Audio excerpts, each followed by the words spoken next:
but we are getting better, and that should make you feel positive. There is the ability to make long-term change. I believe that both these men are correct. Change is slow, and over time, it will move towards positive.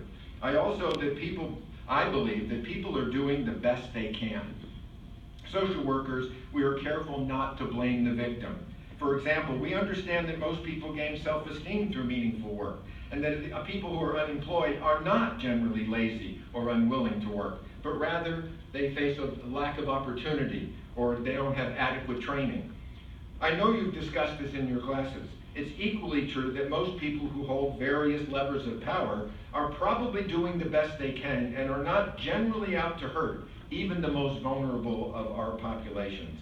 Again, this may seem Pollyannish, but that is my belief, that our clients are doing the best they can, yes, and even Donald Trump is probably doing the best he can, as limited as that may be.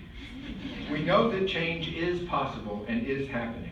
There are no simple, quick answers to vexing social problems. Violence, school failure, delinquency, substance abuse, food insecurity, poverty, equal opportunity, racism, anti-Semitism, gender equality, these are complex issues, and simple is simply not there. It is complex.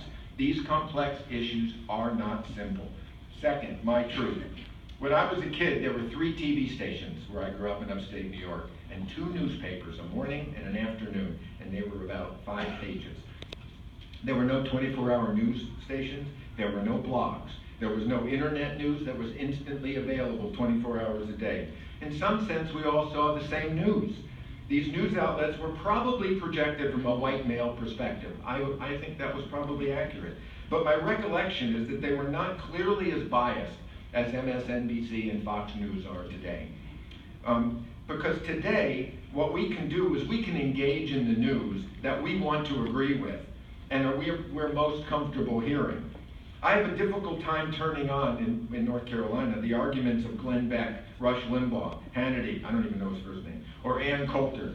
However, these may cause, if we don't listen to all viewpoints, it causes a narrowing of our thinking, an entrenchment of our perspective, and reduced openness to hear, let alone actually considering and weighing the pros and cons of some other person's opinion. The college campuses across the United States, there are protests going on about protesting speakers who disagree or make people, students especially, feel unsafe.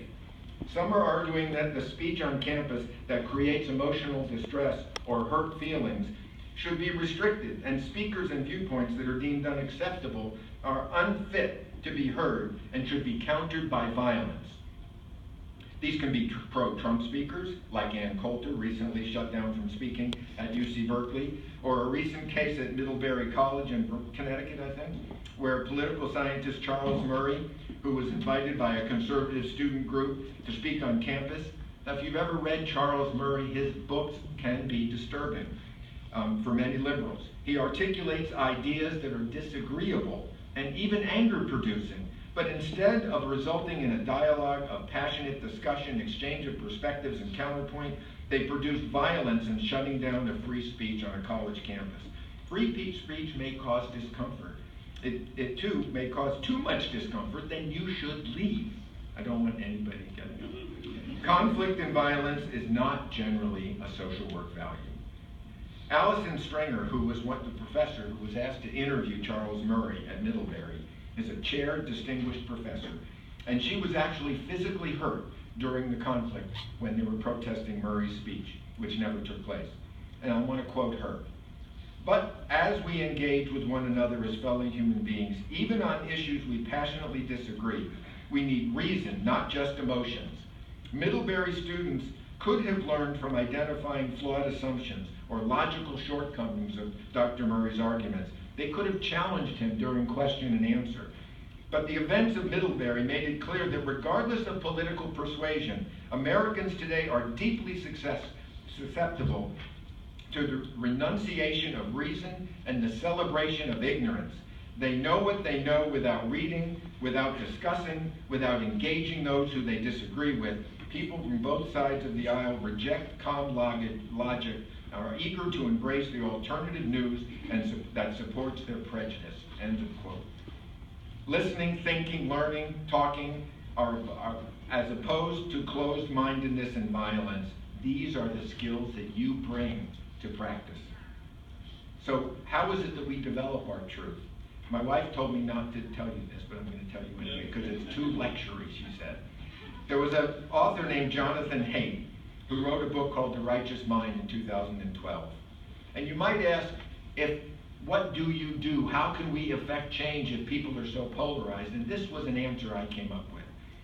He posits that there are 6 moral reasoning perspectives that we all use in making decisions. And I'm going to go through them, and again, you'll be tested. The first one is care. Care is the foundation related to our ability for kindness and gentleness, for feeling the pain of others, for having empathy. You spend a lot of time on empathy. The second one is liberty. Liberty is freedom. This value is our desire for physical and psychological freedom. It's about feelings of resentment for people who dominate us. So, care and liberty. The third one is fairness. This is the foundation about equal rights, justice, and equal opportunity. Caring, liberty, fairness. The next one is loyalty. This foundation comes from our sense of group identity. It's people who, like your family, your friends, your community, or if you're out in the Doak Campbell Stadium, which I still has a new name, Bobby Bowden, that wasn't there when I was here. Sports, like when you're out there doing your Choppy Knowles thing. I'm a Tar Heel, we don't do that. That underlies the virtues of patriotism, of group identity, of self-sacrifice. So that's loyalty, that's the fourth one. Authority. Authority is this notion that there is legitimate authority and we should respect traditions. Hierarchy is important. It would be like if I made you call me Dr. Richman instead of Jack, and the students don't even know my name is Dr. Richman. So it's respect for obedience. That's the fifth one. And the last one is sanctity. And this was the hardest one for me to understand. But it's really about our attempt to live noble lives. And I'll give you some examples. It's kind of a spiritual, religious one in that it comes from our body as our temple and we shouldn't desecrate it, and there's like a higher power. So things like people who are anti-abortion, people who are anti-assisted suicide. They feel that somehow the Great Spirit should decide when somebody dies as opposed to a doctor helping one die. Stem cell research, pornography as a bad thing, legalizing marijuana as not a positive thing. Those are kind of become sanctity kinds of issues. So he tested these 6 moral areas and found very liberal people and he found very conservative people. And he said, which of these do you use when you make your decisions about politics or whatever? And he asked the liberal people, and what do you think he heard? If you had a bar chart, they were super high on things like caring, freedom, liberty, and fairness, those 3. And they scored infinitesimally low on the other ones, which were sanctity, authority, and loyalty. When he asked the conservative people, what do you make your decisions on? Anybody want to guess? The other 3. Wrong. They made their decision on, they were high on all 6.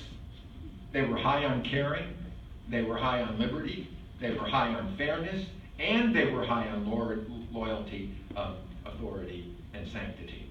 So for me, what that really means is that there is common ground. Everybody scored high on caring, fairness, and whatever the other one is that I don't have written down here. Fair liberty, thank you. And we just need to, that's the automatic common ground. Everybody cared about those 3. And we need to learn to understand what's the driving force behind the other 3.